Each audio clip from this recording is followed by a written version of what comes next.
What's up mga kalodi? May bagong problema na naman tayo na aayusin. Matutulog na sana ako pero may bagong pagsubok na naman na tatahakin. Ang nangyari pala sa shock generator namin ay ito ay biglang nagsusurging. Kung napapansin nyo, bumabagsak ito ng 350 at papalo sa 500 volts.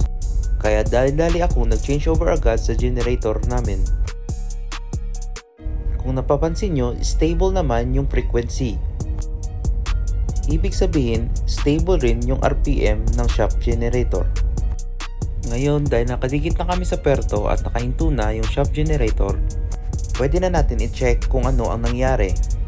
Tara, samahan nyo ako. Let's go!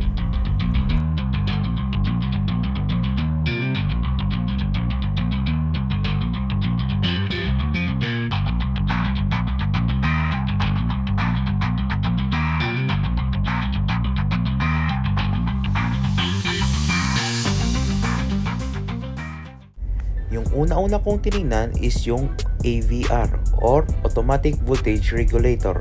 Kasi suspetsa ko ito ang may defect dahil okay naman yung frequency at stable naman yung RPM. Kaya binaklas namin at chinek kung ano ang sanhi ng pagsusurging ng voltahe. Ito pala yung itsura ng AVR.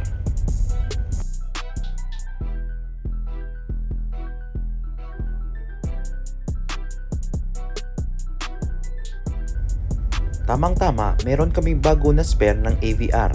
Yung shaft generator pala namin is Stamford MX342. Dinouble check namin sa diagram kung ano ang mga settings para makalibrate yung AVR. Kaya pinalitan na namin ng bagong spare.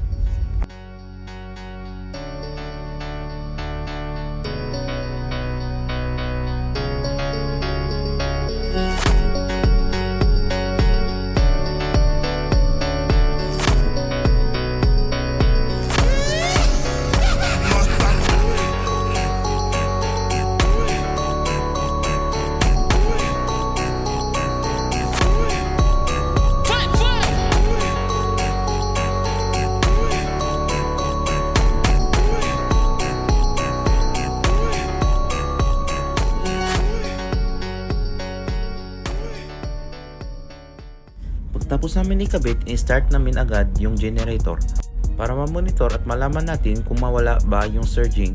At ayan, nakita nyo, okay na. Problem solved. Salamat guys! Thanks for watching!